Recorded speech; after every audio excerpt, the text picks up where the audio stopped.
Everyone in Green Hill Estate knew one thing.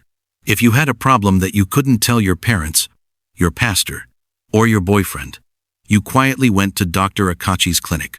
No signboard, no advertisement. But the place never lacked visitors. Dr. Akachi was soft-spoken, always dressed in neat gowns, and smelled of roses. Her clinic was clean, quiet, and private. She didn't ask questions. She didn't preach. She only smiled and said, "You'll be fine." And she meant it. People who are not married yet visited her. Girls left her place without pain, without scars, and without evidence. But what they didn't know was Dr. Akachi never disposed of the babies. She kept them. Inside a hidden room behind her office, under lock and key, were tiny glass jars. In each jar floated something small, lifeless, yet alive in spirit. Around the jars were bones, feathers, and old clay pots. A dusty mat sat in the center, with strange symbols painted in red. Each night, Akachi sat before the jars and whispered, "Another gift for you, Mama. Keep blessing me." And the spirit she served did exactly that. Akachi owned 3 houses, 2 cars, and even the estate supermarket. She never went to parties. She never dated. All she did was work and whisper to the jars. But the first crack came with a girl named Sandra. Sandra was 21, pretty, bubbly. In her final year at university, her boyfriend left her after she got pregnant. Afraid and ashamed, she came to Dr. Akachi. "I just want it gone," she said, avoiding eye contact. "No problem, dear," Akachi replied gently. "You'll be okay." The procedure was smooth. Sandra left, relieved. But 3 weeks later, she started hearing something. It began softly like a baby crying. Only at night, only when she was alone. She checked her phone, turned off her fan. Saturday, in silence. The cry continued. Wah, wah, wah, wah. At first, she thought it was stress. Then she visited the school clinic. They found nothing. Until one night, her roommate caught her kneeling in the dark, whispering, "I'm sorry. Please stop crying. I didn't mean to." Sandra stopped going to classes. She barely ate. And then she collapsed. Her parents took her to 4 hospitals. Doctors ran tests. No medical issue. But Sandra's womb was dry. No eggs. No cycle. "It's as if your womb has shut down completely," one doctor said. Nobody could explain it. And Sandra wouldn't stop hearing the baby. But she wasn't the only one. 2 more girls from the estate, BC and Titi, had the same problem. They all had something in common. They had visited Dr. Akachi's clinic. None of them could conceive again. All of them heard baby cries. And yet, Akachi's clinic remained full.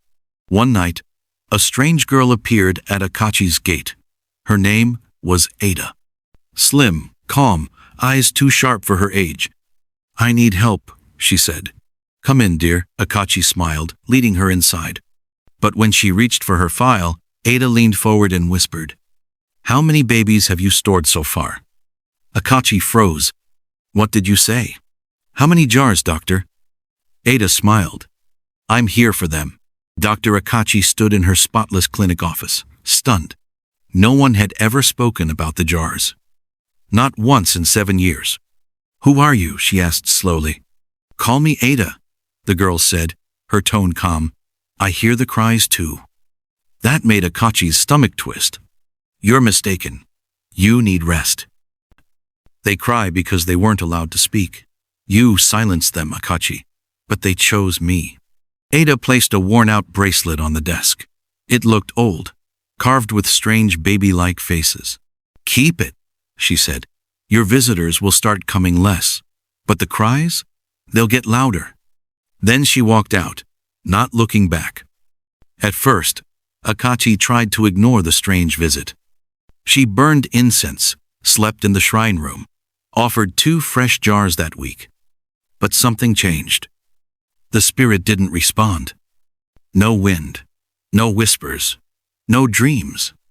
The jars began to fog up, something that never happened before. And then came the screams. Not just crying. Screams. Loud, angry, piercing. Akachi held her ears at night, begging for silence. She stopped sleeping. Her eyes grew darker, her voice thinner. Patients stopped coming. One girl walked in, looked around, and suddenly clutched her stomach in fear. "Something's wrong here," she shouted and ran out. News spread. Nobody said it out loud, but they felt it. Whispers began. "Is it true she does rituals? I heard someone lost her womb after going there. My cousin hears baby cries every night she went to that place." Akachi's name became a warning. Strange things started happening to her. Her account froze. Her car refused to start. 3 mechanics couldn't explain why. One night, desperate and angry, Akachi stormed into the shrine room. "I gave you everything," she screamed. "I never failed." But the jars began to rattle. One by one they cracked. The spirits were leaving. And in the silence, one small voice spoke. "We chose Ada." Outside, Ada stood in the dark, holding the bracelet. Her eyes glowed faintly. The air around her shimmered. Behind her, a line of women stood, all broken, all childless. Ada turned to them. "You won't get your babies back," she said gently, "but she won't take another one." For 2 days after Ada's visit, Dr. Akachi couldn't focus. She sat at her spotless white desk, watching the CCTV screens, rewinding the footage of Ada's arrival.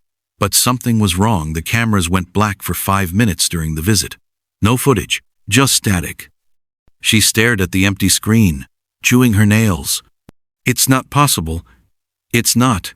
She picked up the bracelet Ada had left. It looked handmade, rough, with the faces of small, crying babies carved into the beads. The moment Akachi touched it, a faint sound filled the room. Wah, wah. She dropped it like it burned her. That night, the shrine room felt different. The air, once thick with incense and spiritual power, felt flat, cold, empty. Akachi sat on the mat, surrounded by jars, and began her usual chant. "Spirits of the unborn, spirits of the cast away, I have brought you gifts." But the flames in the clay pots flickered once and died. She tried again, louder, her voice cracked from shouting. Nothing. Suddenly, one jar began to fog, then another, then all of them. It had never happened before. Panicked, she reached for the sacred bell used to summon the spirit mother. She rang it once, twice. On the third ring, a jar cracked. Pop. Then a second. Pop. A thick, warm wind swept through the room, carrying a voice that wasn't hers. "You have been warned," Akachi screamed, crawling backward. The candle blew out. Darkness swallowed her. The next morning, she woke up on the shrine floor weak, pale, and bleeding from her nose. The jars were intact again. The bell was in her lap, but the bracelet was gone. Her body trembled as she cleaned up. Her hands weren't steady. She locked the shrine room for the first time in years. Elsewhere in Green Hill Estate, Sandra sat in her mother's living room, curled up like a child. Her mother, Mrs. Teresa, had called a prophet. The man poured olive oil on Sandra's head and shouted prayers. "Any demon holding her womb, I cast you out. Fire of God." But Sandra screamed louder. She wasn't possessed. She was haunted. "Make the baby stop crying," she sobbed. "It's loud today, so loud." The prophet paused. "What baby?" he asked her mother. Mrs. Teresa's face fell. "There is no baby, sir. She had it removed last year." The prophet turned slowly. "Where?" "Dr. Akachi's place. In this estate." The prophet didn't say another word. He picked his Bible and left. Meanwhile, Ada returned, not to the clinic but to the shrine. At 2 a.m., dressed in a plain wrapper, barefoot, she stood at the gate behind the building where the secret door to the shrine was hidden. She didn't knock. The door opened for her. Inside, the fog from the jars circled the room like smoke. Ada knelt before them, pressing her fingers against the floor. One by one, the jars began to hum. A soft sound at first, then louder. The carved baby faces on the bracelet glowed. She broke the balance, Ada whispered. She fed you for gain. She didn't honor the souls. The spirits inside the jars responded. We want peace. Ada nodded. Then take your pain back to those who started it. Each jar pulsed with light. And outside, all over Green Hill Estate, women began to stir in their sleep. Some woke up crying. Some saw babies crawling on their walls. Some felt pain in their wombs, as if something was clawing from inside. The judgment had started. 2 weeks later, Green Hill Estate was no longer calm. Women were whispering. Men were worried. Nightmares were spreading like disease. The cries started softly in one house. Then another and another. By the end of the week, over 12 women reported the same thing. We hear babies crying inside the walls, but there are no babies. Some began searching cupboards in panic. Others pulled their mattresses apart. One woman even dug into the tiles with a spoon, convinced a child was trapped underneath. One woman, Mrs. Nena, age 42, ran outside at 2 a.m., half naked, holding a cooking pot. He's hungry. My baby is hungry. She didn't have a child, never had. The estate chairman called for a meeting. Inside the hall, everyone sat, confused and scared. This is beyond normal, a man shouted. Something is wrong in this estate. Maybe it's that spiritual clinic, another whispered. Heads turned toward where Dr. Akachi once lived. But when someone suggested they go check, the security man, Bala, quickly raised his hand. Don't go near that place. Ever since that woman left, I hear footsteps around the back gate every night, but no one's there. The elders nodded in silence. Everyone knew something was wrong, but no one dared say Akachi's name too loudly. Meanwhile, in a nearby hospital, Dr. Efe stared at a strange file. 5 women from Green Hill Estate had come in over the last month. All with the same story. Sudden infertility. Hallucinations of babies. No clear medical explanation. He turned to his nurse. What are the chances all 5 lived in the same area? The nurse frowned. Very low. Dr. Efe closed the file. Then this is not medicine. This is spiritual. Back in the shrine, Ada knelt before the jars again. But this time, she wasn't alone. Behind her stood 6 shadowy women souls of the unborn. Each one glowed faintly, crying softly. One stepped forward. Her voice sounded like wind. She sealed us with blood and silence. She took our lives. Now take hers. Ada bowed her head. She's already broken, but others helped her. The women who came, they chose silence over life. The spirits didn't blink. They spoke as one. We want to be born, not forgotten. Then one of the jars shattered. Not by force. It opened gently like a womb releasing a soul. Ada looked up. Then, let me find the next gate. Ada kept walking the estate, barefoot, silent, watching. She was waiting. Not for Akachi, but for the last soul jar to open. The woman who cracked first was Mira. 26, bright, newly engaged. She had everything a Lagos girl could want: money, man, and connections. Except, she couldn't sleep. Every night, just as her eyes closed, a baby's hand touched her face in the dark. Soft, cold, small. She'd wake up screaming, gasping for air, heart beating like a drum.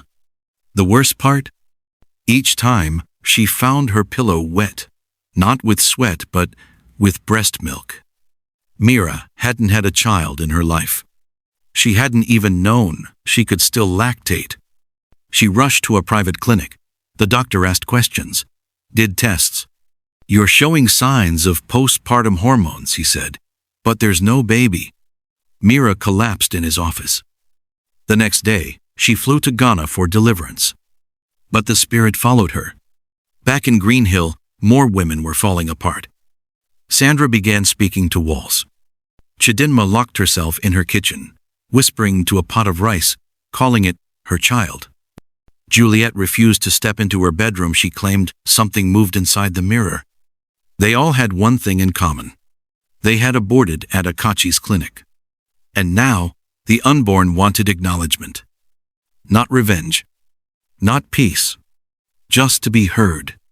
But their voices were wind, their faces shadows, their pain heavy, and the more they were ignored, the angrier they became. News traveled fast. Social media was flooded with blurry clips, women wailing, crawling in the streets of Greenhill, some claiming they were being dragged by invisible children. Headlines read, "Silent Cries. Mystery Plague Hits Lagos Estate." Doctors confused as dozens of women report spiritual pregnancies, ghost babies, or madness. But the government said nothing. The police didn't come. Nobody wanted to touch a case this strange. Inside the former clinic, Akachi sat in a plastic chair. Her once beautiful hair had fallen out in patches. Her lips were cracked. She hadn't slept in days. She held a Bible now. The same woman who once mocked prayer. She whispered verses with shaking lips. Her voice cracked like dry leaves. "I didn't know they would follow me," she sobbed. "I didn't know." Suddenly, the air shifted. Silence fell. Not a sound in the building. Then, a baby's laugh. Not one. 12. Laughter echoed from every corner. Light bulbs flickered. Blood started seeping from the walls. Akachi screamed, grabbed the Bible tighter. "Please, please, let me go. I was helping them. I saved them from shame." A voice echoed from above. "You saved yourself." Akachi froze. A baby crawled out from the shadows, face like a child, but eyes like fire. Another came. Then another. Each with a different face. Each one glowing. They surrounded her, slowly. Their tiny hands touched her feet, her legs, her stomach, her womb. Suddenly, Akachi arched backward in pain. She wasn't pregnant, but something inside her twisted violently. She dropped the Bible. Her stomach swelled unnaturally, pushed forward, then caved in. She screamed as the room spun and the spirits began to sing. "We were here. You didn't let us stay. Now you will carry us forever." By morning, she was gone. No one found her body. Just blood and fingerprints, tiny ones. The clinic was sealed, but some say if you stand too close at night, you'll hear soft crying and the sound of little feet tapping the floor. As for Ada, she vanished. Some say she returned to the shrine deep in the village. Some say she was never human to begin with. But what no one could deny was that after her visit, something changed. Women in Greenhill began coming forward. They confessed their pain. They cried. They healed. They built a small wall near the estate entrance. Each woman placed a name there, a name for the child she never birthed. Over time, it became a sacred place, a memorial, not for shame, but for truth. 1 year later, Mira got married. She gave birth to a baby girl. She named her Adeus. But on her first birthday, the girl did something strange. She stood, walked to the memorial wall, and touched one name. A name Mira had placed in secret, the name of the child she aborted long ago. The girl giggled, then whispered, "I came back," and smiled. The Greenhill estate healed slowly. The cries faded. The dreams stopped. But the scars remained not the physical ones, but the ones on the heart. Women began to talk more. They gathered in small circles. They shared stories of fear, shame, pressure, and pain. And for the first time, they were listened to without judgment. They realized the truth. Abortion isn't always a choice made out of wickedness. Sometimes it's fear. Sometimes it's pressure. Sometimes it's the weight of a mistake wrapped in confusion. But they also saw what silence could do, what secrets could cost. And they learned that every decision leaves a shadow. And sometimes what we bury doesn't die. It waits. And it weeps. This story isn't to condemn. It is to awaken. to remind us that life, whether brief or unborn, has a voice. A voice that deserves to be heard, even if only in whisper. So if you ever find yourself standing at a crossroad, take a breath. Ask questions. Speak to someone you trust. Listen to your spirit. And if you must choose, let it be with full understanding, not panic, not pressure, not shame. Because the womb remembers. And sometimes, so do the ones who never made it out. The end. If you enjoyed it, please hit the like button, subscribe, and share with family and friends for future stories. See you soon.